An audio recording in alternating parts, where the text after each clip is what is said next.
Abrem-se as cortinas e começa o espetáculo, hein, pessoal? Quinta-feira, hoje, chegando a live do terceiro tempo, diretamente aqui da redação da Avenida Paulista, comigo, com o João Antônio de Carvalho, com a sua participação também, a partir de agora, aí nos comentários do Facebook e também compartilhando a nossa live com as suas redes sociais, tá bom? Acabei de receber aqui a notificação, ó, da nossa live. Vou compartilhar também, assim que eu passar a palavra para o João Antônio.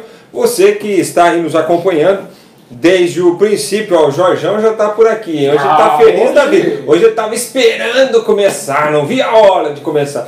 É o seguinte, já vai compartilhando aí também a nossa live do terceiro tempo com as suas redes sociais para trazer mais gente aqui para discutir futebol conosco, certo? Nesta quinta-feira, pós primeiros jogos das oitavas de final da Copa do Brasil, a gente quer saber o seguinte: o Corinthians, pelo futebol que apresentou nesta quarta-feira, tem possibilidade de inverter a vantagem que foi adquirida pelo Flamengo? Ou seja, o Corinthians está na briga ainda? O placar foi magrinho, 1-0, mas vitória fora de casa, jogo da volta dia 4 de junho, Maracanã vai estar lotado com certeza. E o Flamengo, olha, eu vou te dizer, hein, talvez tenha sido a performance mais inteligente de uma equipe que enfrenta o Corinthians na arena. Corinthians também, o Carille quis mudar alguma coisinha lá e tal. Vamos saber de tudo isso, como é que o Corinthians se comportou na análise do João Antônio de Carvalho, mas primeiro ele vai responder a pergunta do dia. João, se o Corinthians ainda está vivo, baseado no futebol da quarta-feira, João. Tudo bem, João? Tudo bem, Frank? Grande abraço, grande abraço a todos, né? Beleza. Olha, eu vou falar o seguinte, né? É aquele típico quadro que o paciente está na UTI em estado terminal, sabe? Existem milagres, a gente já viu isso na medicina e já viu no futebol algumas vezes também, mas é muito difícil. O Corinthians, eu diria que tem 5% de chance de se classificar. E não é só porque o jogo é no Maracanã, não é só porque o Flamengo é bem superior, é porque o time não jogou nada ontem de novo. É impressionante. E o Carille, sabe, quem inventa é inventor. O Carille ontem ele quis dar uma resposta para os críticos e colocou o Corinthians num esquema que ele nunca tinha jogado. Já vai analisar o jogo? Não, então tudo bem, eu vou dar umas mensagens aí para... Aí, João! Que não dá. Está inconformado, o João está inconformado, gente. Pô, a gente esperava tanto, um jogo mais equilibrado, dois times com camisas desse peso. Aí a gente vê um jogo em que um time parece de primeira divisão e o outro de Série B. Ih, rapaz! Nossa, não tem jeito. Alô, Carille, prepara o ouvido aí, como diria o Silvio Luiz, prepara o escutador de samba, hein, irmão? E não sou eu que estou falando, não, né? A gente estava vendo o UOL lá, uma matéria do UOL que foi colocada logo cedo, logo de madrugada, que os torcedores do Corinthians estão divididos em relação ao Flávio Carille. É mesmo? Já lá no terceirotempo.com.br, que pode acessar agora para ler a nota também. Já tem gente questionando o trabalho do Carille, que antes, quando voltou, era intocável e voltou com uma grande contratação da temporada. Legal, ó, comecinho de live, tem bastante gente acompanhando, compartilhe você também aí, vamos trazer mais gente aqui, porque todo mundo gosta de falar do Corinthians, não sei porquê, mas todo mundo gosta de falar do Corinthians, hein? Olha aí, o Jorge Nascimento dá um bom dia aqui pra gente, um salve, salve, né? O Alexandre José da Silva também está conosco, boa tarde, Frank e João, ficou difícil pro meu Corinthians, ele está achando aqui. João Paulo Vieira, boa tarde, meus amigos. O Agilson Saraiva, aqui é Mengão, eu falei, eu avisei, já diz aqui o Agilson.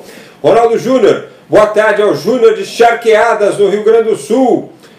E o Corinthians, hein? Falta muito futebol para eles. Ih, rapaz, já vi que o negócio vai chover críticas aqui, hein? Lorival Ancini, como ficou o jogo ontem do Mengão? Ele quer saber aqui. Ei, rapaz, foi 1-0 Flamengo, fora os ameaços. Jorge Nascimento, jogamos em Itaquera, o Coringão amarela. Olha o Jorjão todo saidão hoje, hein? Mas não foi boa a piada, não. A rima não ficou muito boa assim, não. O João Paulo Vieira diz que o Corinthians não tem possibilidade de inverter o resultado. Felipe Silva, Mengão, seguir forte. Cleberson Tony da Silva. João, o Roger Guedes vem ou não para o São Paulo? O Cláudio Moreira dos Santos, boa tarde, Jorge Nascimento. O Carille, se correr o bicho pega, se parar o bicho come. Hoje ele vai estar insuportável hoje. Cleberson Tony da Silva, Corinthians está morto. Sandro Russo, meu Corinthians esse ano vai fazer feio, tá um time sem esquema. Poxa vida, mas já venceu o Campeonato Paulista. E o Jorge quer saber qual foi o palpite de nós dois. Eu não lembro, aqui na rádio, lá na Kiss FM, eu apontei empate, dei 1-1. Aliás, eu sou um fracasso, sou lanterna no nosso bolão lá. Para palpite eu sou péssimo e acabei de descobrir isso lá na geral da Kiss FM. E aí, João, você tinha palpitado alguma coisa? Eu falei que o Flamengo era grande favorito para a vaga, pelo Corinthians jogar em casa. Se o Corinthians jogasse um futebol medroso chamando o Flamengo, a chance de perder o jogo era grande. E foi o que aconteceu.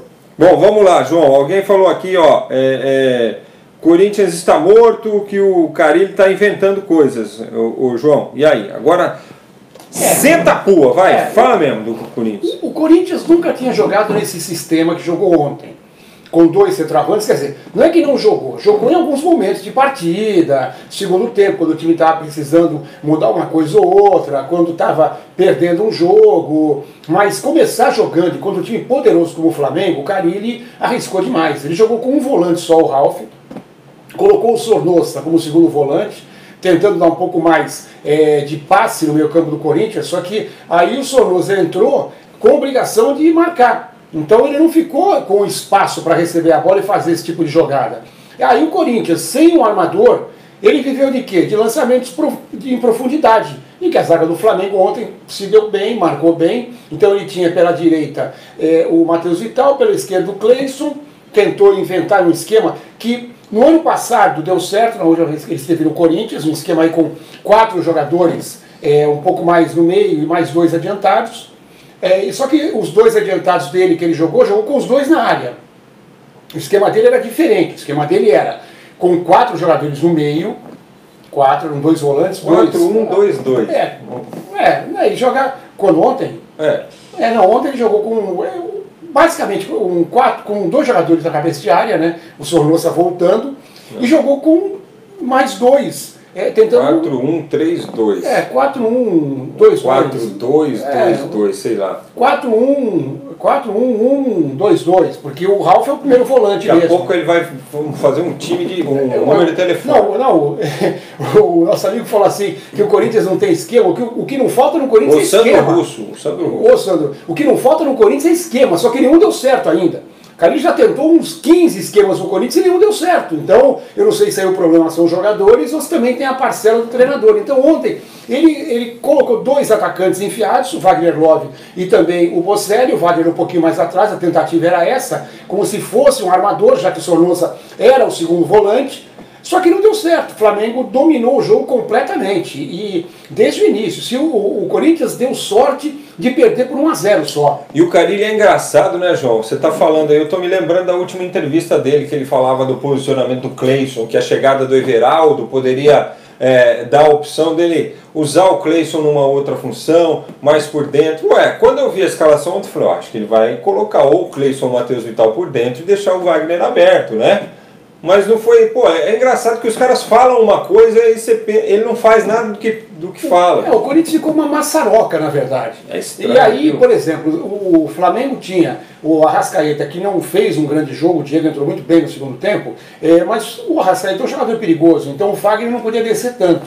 E é um jogador que dá mais apoio ao ataque do Corinthians, mas ele ficou um pouco preso. No começo ele tentou ainda 1 ou 2 jogadas na ponta. Quando o Flamengo viu isso, começou a jogar a bola em suas costas e o Fagner teve que retrair. Aí ficou um volante perdido lá no meio, porque o Sornosa não marca tanto, não é um jogador de marcação, e o meio campo do Flamengo ficou dominando.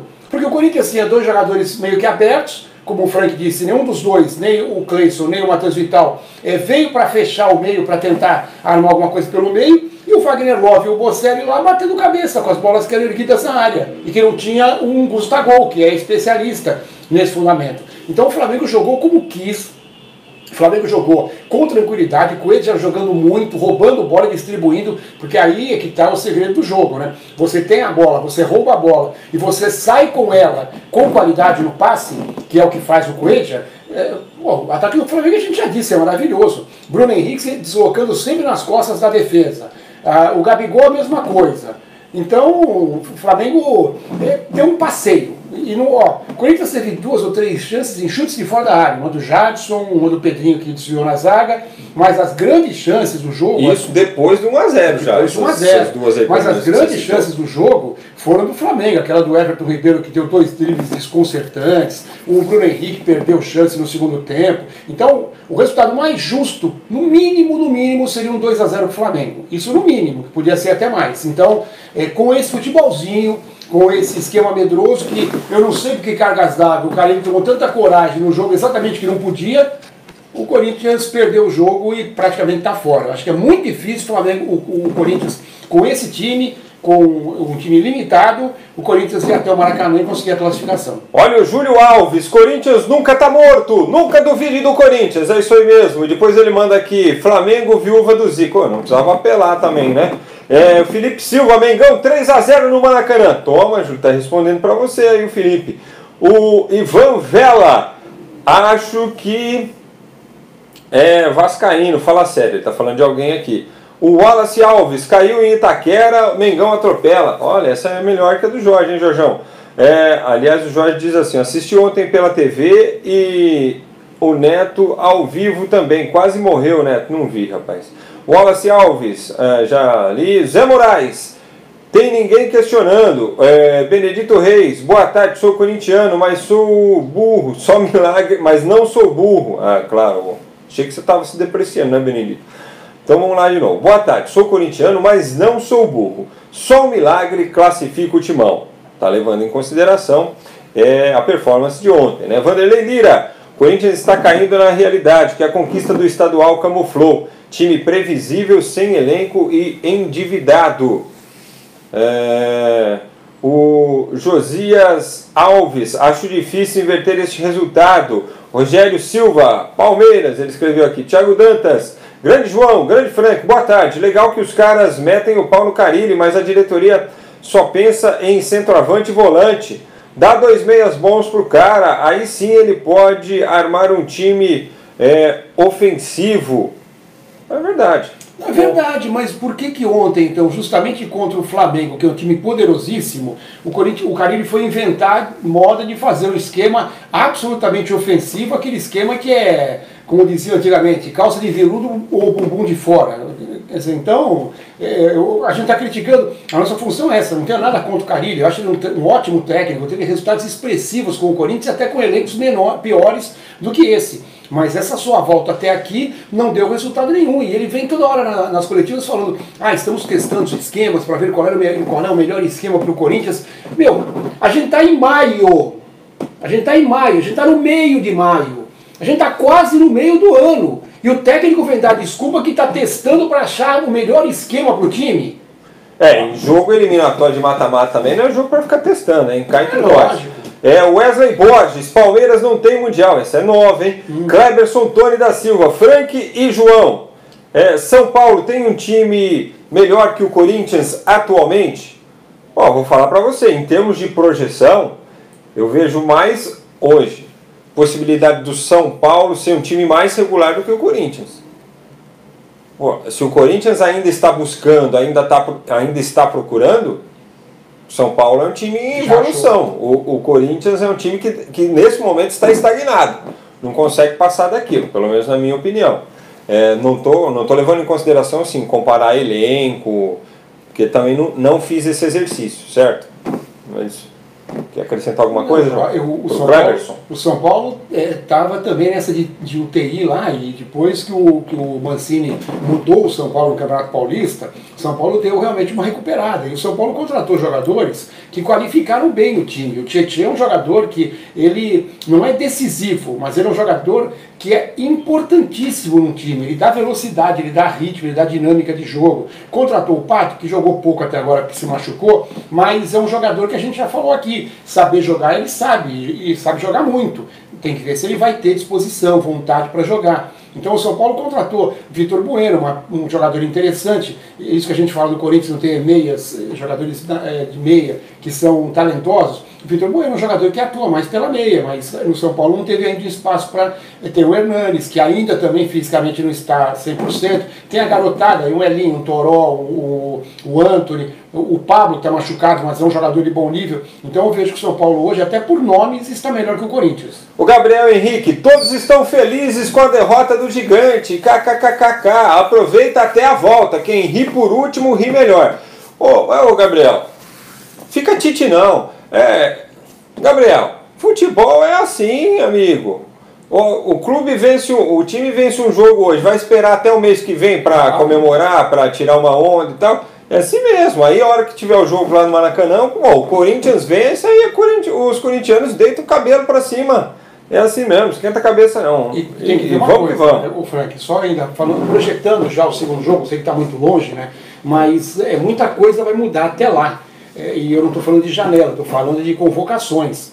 Já tem vários jogadores que estarão fora desse jogo, devido a essa convocação maluca aí do torneio de Toulon. Então o Matheus Vital está fora, a gente tem aí realmente... O Corinthians está analisando se vai pedir a desconvocação dos atletas, né? O Pedrinho e o Matheus Vital, no caso do Corinthians, nesse enfrentamento aí com o Flamengo. E aí são jogadores que fariam uma falta para um time que precisa vencer.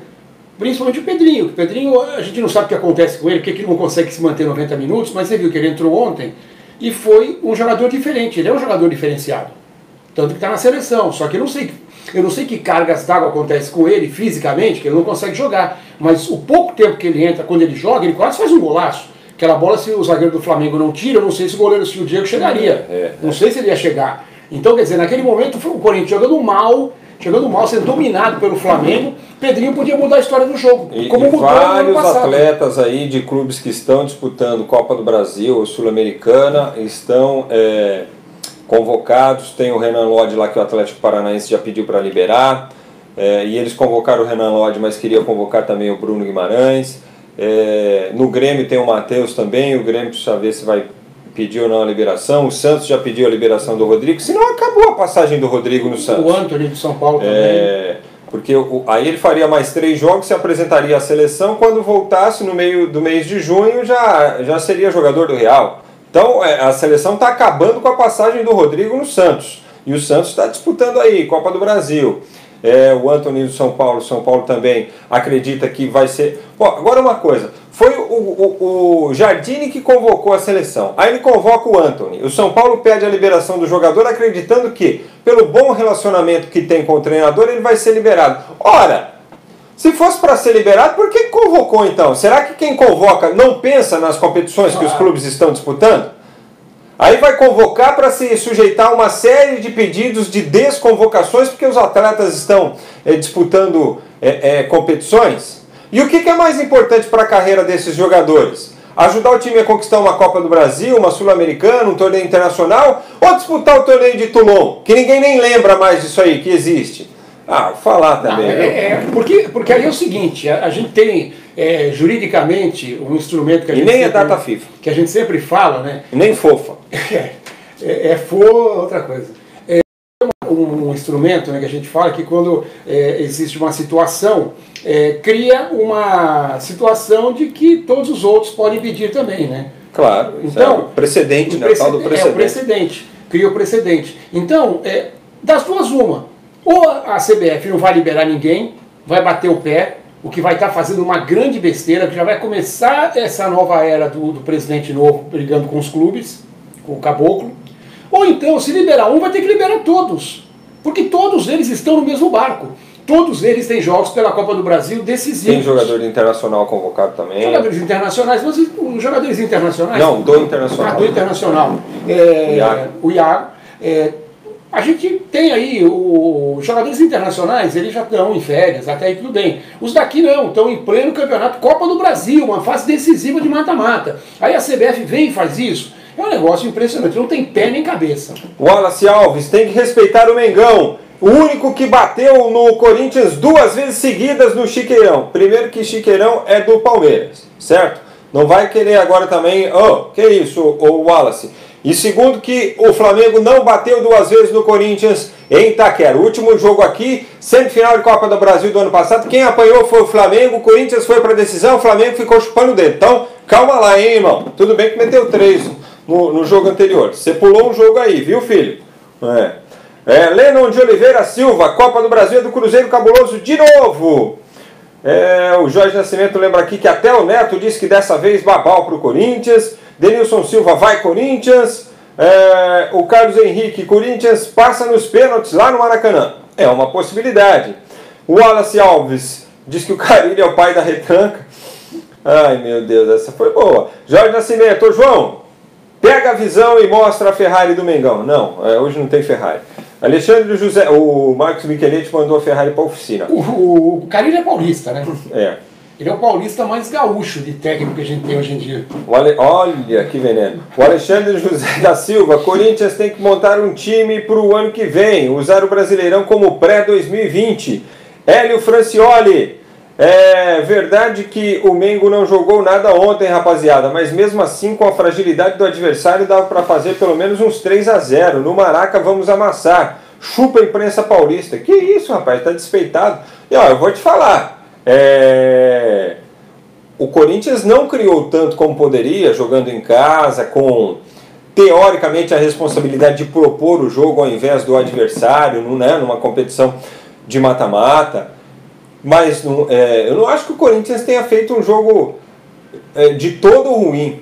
Faltou a criatividade, mas o Corinthians tem conceitos que, se você observar, o Corinthians é um time difícil de ser vazado.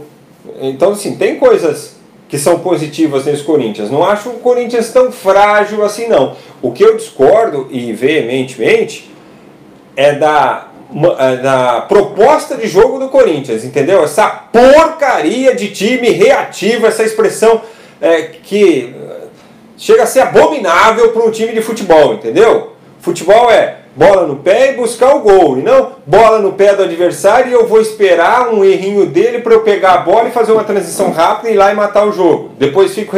Odeio isso, não gosto mesmo. Mas não acho que, assim, os conceitos defensivos até são positivos, mas não pode pensar só em se defender. É só isso que eu combato aí no Corinthians. O Thiago Dantas, Carille... sem meia de qualidade, vai continuar montando o Corinthians no 11-0-0. Lennon de Oliveira da Silva, Carille retranca mais que o Mano. Sabe o que eu acho que tem isso, cara? É que o Carille treinava a defesa dos times, tanto do Mano quanto do Tite. Pode melhorar, viu, Carille? Pode melhorar. Então por que ele não pega agora e contrata um auxiliar técnico para treinar o ataque? Pô, já que ele só sabe treinar a defesa, contrata um auxiliar técnico que seja o treinador de ataque. Senão não dá, só tem a defesa, não tem jeito. Ontem era jogo para jogar mais fechadinho mesmo em casa e para tentar surpreender o Flamengo. Com o Sornosa jogando livre, ou ele ou o Jadson, o Corinthians tem os 2 meias que são de criação, né, para tentar achar espaços de contra-ataque com o Cleison e com o Matheus Vital ou com o Pedrinho para surpreender a defesa do Flamengo, mas o Corinthians não fez isso. Olha, o João Paulo Vieira faz uma boa pergunta aqui. Quem é mais retranqueiro, o Mano ou o Carille? Quer responder primeiro, João? Hoje em dia é o Carille. Hoje em dia é o Carille. Até porque ele não tem grandes peças, né? O Mano, ele recebeu no Cruzeiro grandes jogadores de ataque. Ele tem o Fred, tem o Rodriguinho, que está numa fase ruim, por isso que o Cruzeiro não vem bem, tem Thiago Neves, tinha o Arrascaeta até o ano passado. Então ele foi obrigado a mudar um pouquinho os conceitos dele e também montar um time para frente. Com ressalvas, não é aquele time tipo Sampaoli. Mas hoje o Carille, com o material humano que tem, ele está bem mais retranqueiro. Olha, o João Paulo, eu acho assim, eu acho que o Mano ele evoluiu taticamente as equipes dele ao longo dos tempos, entendeu? Só que uma coisa é certa, ele arma o time a partir da defesa, a partir do sistema defensivo, certo? Sistema defensivo coeso, forte, para não deixar passar a bola do adversário, mas só que o Mano não abdica de jogar procurando gol. E é isso que eu não me conformo de ver no Corinthians, entendeu? Por mais que digam que não é assim, o que me deixa inconformado de assistir jogos e de ver o futebol do Corinthians é que o Corinthians joga em função da defesa. e não a partir da defesa. Isso eu acho que não é legal. Portanto, Carille, pai da retranca, gostei. Joás Brito, boa tarde. Na opinião de vocês, se o Corinthians não avançar na Copa do Brasil, o Carille pode cair? Vamos ver como é que fica o Carille até o dia 4 de junho, né? Carille, Tite, Mano, todos do mesmo clã, diz aqui o Isla Dias. O Jorge Nascimento diz assim, o Thiago apareceu, eu te falei, vocês pegaram um time que está muito na frente de vocês. Júlio Alves, vai ser difícil para o Corinthians no Maracanã, mas o Corinthians vai ganhar no contra-ataque. Felipe Carvalho, vocês do terceiro tempo são tudo anti-corintiano. Foi um bom jogo dos dois times. Ai, Felipe, eu vou falar o que para você, hein, amigo? Tá bom. Rodrigo Santana de Souza, você não falou que o Curica tinha chance na Copa do Brasil? KKKKK, você quem? Eu, o João. E eu disse o seguinte, eu acho que o Corinthians está com uma carinha assim, mais de Sul-Americana do que de Copa do Brasil. Até porque eu acho que os enfrentamentos da Sul-Americana, eles são menos qualificados do que os da Copa do Brasil. Mas vai ficar muito longe, muito longe. Qualquer brasileiro que está na Copa Sul-Americana pode ganhar a competição, porque os demais são muito fracos. O mais fortinho deles o Corinthians eliminou, que foi o Racing, que jogou com meio time reserva. Aí o Corinthians acabou se classificando também em uma situação bem no coração, né? Mais uma vez, né? Agora eu não falei, eu falei ontem que para mim o Flamengo era favorito disparado, e que se o Flamengo jogasse o que sabia e o Corinthians o Corinthians desse espaço, chamasse o Flamengo para cima, que foi o que ele fez, o Corinthians correu o risco de perder em casa e podia até perder demais. Gente, como tem comentário aqui para ler, hein? Obrigado, galera. Raul Gomes, boa tarde. O Flamengo jogou muito bem. Do lado do Corinthians, o melhor jogador novamente foi o Cássio. Salvou ao menos 2 gols. O Ivan, desde Colômbia, aqui é Flamengo. O Ivan Vela está na Colômbia. Salve, Ivan. Obrigado, hein, cara. O Hélio Francioli, vocês têm certeza que esse foi o campeão paulista? Abre o olho, futebol paulista. Vanderlei Lira, Carille com esse esquema defensivo pode ser considerado um técnico da nova geração com o esquema retranqueiro, herança do Tite. Pedro Maravelli, Corinthians tem que parar de enganar. Álvaro Júnior, Corinthians hoje é uma piada mundial sem Libertadores. Alexandro Nicolau, ele não tem muita mão de obra qualificada. Se alguns jogadores não tiverem gana, não vai chegar a lugar nenhum. Nenhum time não tem padrão tático e nem jogadas ensaiadas, tanto de bola parada como bola rolando. Se ele não se reinventar, vai ficar difícil. Críticas ao Carille. Wesley Borges, sou flamenguista, mas achei o jogo meio a meio. Foi um jogo bom que não está decidido. O Flamengo não convenceu pelo elenco que tem. Eu acho que está faltando bola para o Arrascaeta ainda no Flamengo. Francisco Silva, boa tarde, galera. Boa tarde. Aí o Jorge Nascimento responde, mas quem ganhou foi o gigante. Fica Carille, já está tirando onda, hein? Nelson Peringuareschi, boa tarde, amigos. Olha o Jorge empolgadão aqui, ó, que vem o Liverpool. Lemuel Costa, time muito ruim esse do Corinthians, Deus me livre. Aí, Frank, dá um alô aí para o Lemuel que está assistindo a live, está assistindo e até já comentou aqui, Jorjão, beleza. Pedro Maravelli, convocações fora de época? Culpa dos clubes que não se insurgem contra o calendário. Pois é, e agora a desculpa a gente tem que testar a seleção olímpica, porque tem pré-olímpico no ano que vem. O técnico da pré-olímpica é o Silvinho, mas quem convoca para testar a pré-olímpica é o André Jardine, e é o André Jardine que vai treinar o time. Ou seja, o negócio ainda não está bem explicado. Ô, João, vamos falar dos outros jogos aqui, senão não sobra tempo. 1-1 para Fluminense e Cruzeiro, gol do Flu no finalzinho do jogo. Eu venho alertando já há algum tempo que o Cruzeiro está virando fio. O Mano tem que dar um jeito nesse time do Cruzeiro. O Fluminense ontem teve 71% de posse de bola, 20 finalizações contra uma do Cruzeiro. Só que é o tal negócio, o Fluminense tem um time limitadíssimo e a sorte do Cruzeiro é que o Pedro se machucou antes do jogo. Porque o Pedro é artilheiro. Os outros não, os outros são jogadores que jogam pelos lados, o Ione, o Luciano, e o Fluminense foi salvo pelos garotos que entraram, né? O Marco Júnior que chutou uma bola no travessão, e o garoto Marco que fez Júnior o gol. Que era do Bangu, né, no campeonato. Né? E o João Pedro que fez o gol no finalzinho do jogo, na última bola. Para salvar o Fluminense e tirar a injustiça, porque o Cruzeiro deu um chute a gol. O gol do Pedro Rocha, uma desatenção da defesa do Fluminense. Eu acho o seguinte, como eu disse ontem que o Cruzeiro é favorito, mas o Fluminense jogando em casa, jogando com o estilo de jogo do Fernando Diniz, o Fluminense ia para cima, e foi. Houve um empate, acho que o Cruzeiro é favorito para conseguir a vaga, mas se jogar assim, como jogou contra a Ceará, contra a Goiás, pode ser a surpresa desses 4 confrontos que a gente teve nesse final de semana. E o Richarlison acompanhou a partida lá no Maracanã, né? Com a camisa do Fluminense e tudo, tirou foto pra caramba. Esse moleque tá até como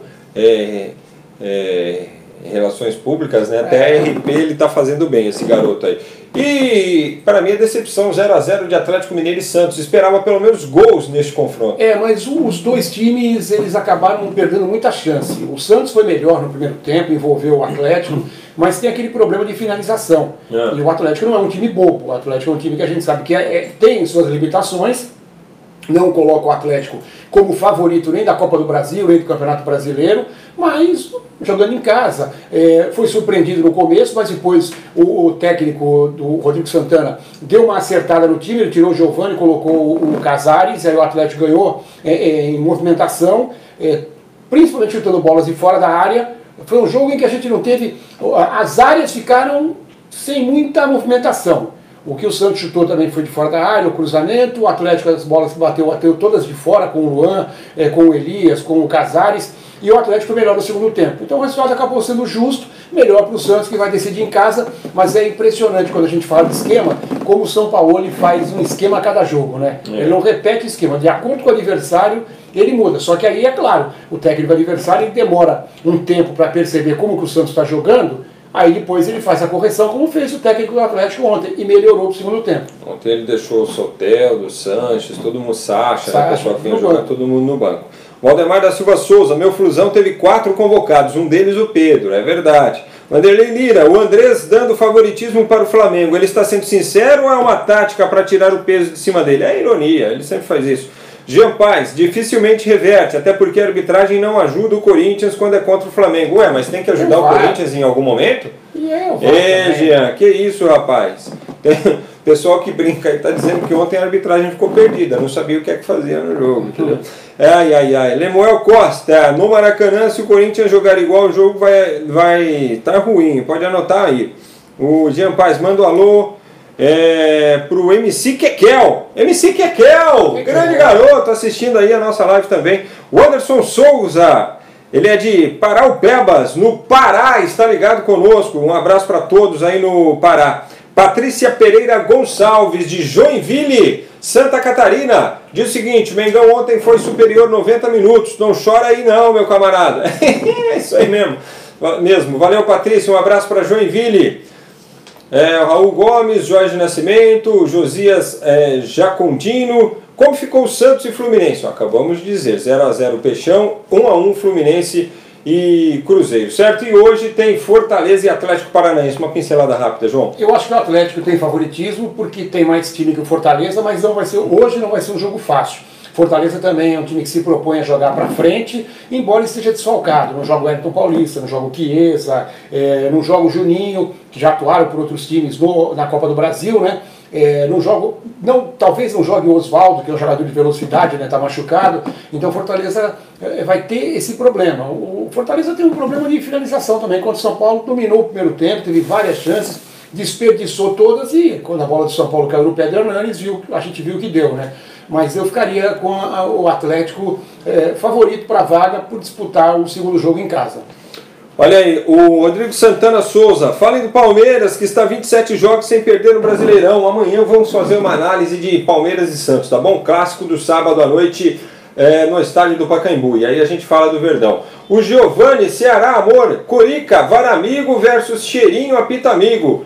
Quem ganhou foi Apito Amigo. Ele tá irônico também, hein? Jorge Lima, boa tarde. O Peixe tem chance nesse Brasileirão? Olha, vamos projetar bastante amanhã o Campeonato Brasileiro e falando do Santos também, tá bom? Ô Jorjão, valeu, obrigado pela mensagem aqui, ó. Crepúsculo de jogo, torcida brasileira. Tem destaque olímpico aí, João? 2 destaques, né? O primeiro, o Vadão convocou agora há pouco a seleção feminina, né? De futebol para o Mundial, que vai acontecer na França. O Brasil pegará a Jamaica na estreia, depois tem jogos contra a Itália e contra a Austrália. O Brasil vem de 9 9 derrotas seguidas, não tivemos grandes surpresas, né? Vários jogadores que atuam fora, né? Mas o Vadão falou que dá.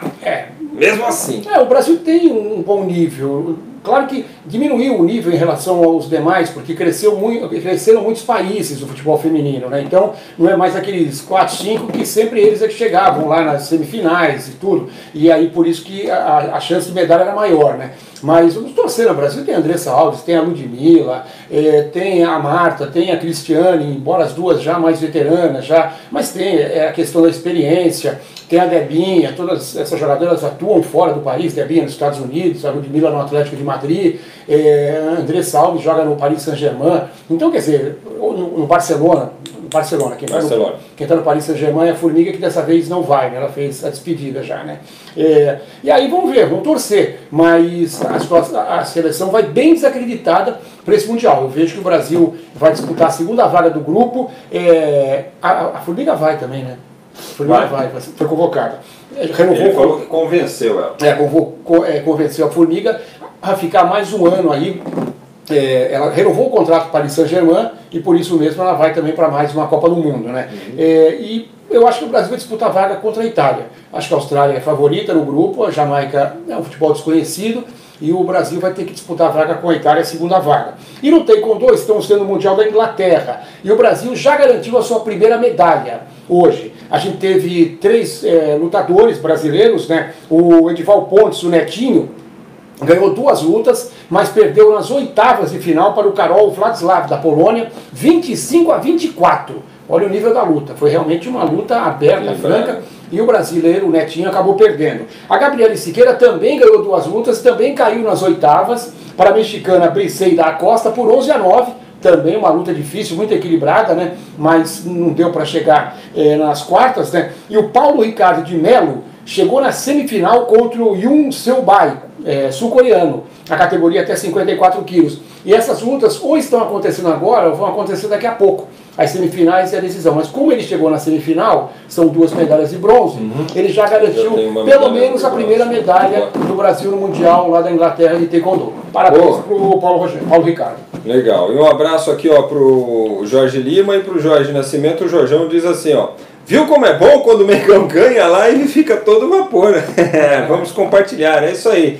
Obrigado a todos que compartilharam a live. Se você gostou, deixa um like maneiro aí pra gente na nossa publicação, certo? Daqui a pouquinho a live fica em versão editada aí para você acompanhar a qualquer hora no nosso Facebook, tá bom? Siga o Terceiro Tempo lá nas redes sociais e o nosso canal no YouTube, que é o Terceiro Tempo TV. Atenção, não confundir, hein? Terceiro Tempo TV, faça a sua inscrição, acione o sininho também para você receber as notificações de tudo que é produzido a partir aqui da redação do Terceiro Tempo na Avenida Paulista. Amanhã o assunto é Campeonato Brasileiro. Valeu, João! Valeu, Frank. Um abraço, pessoal. Apito final. Suave, né?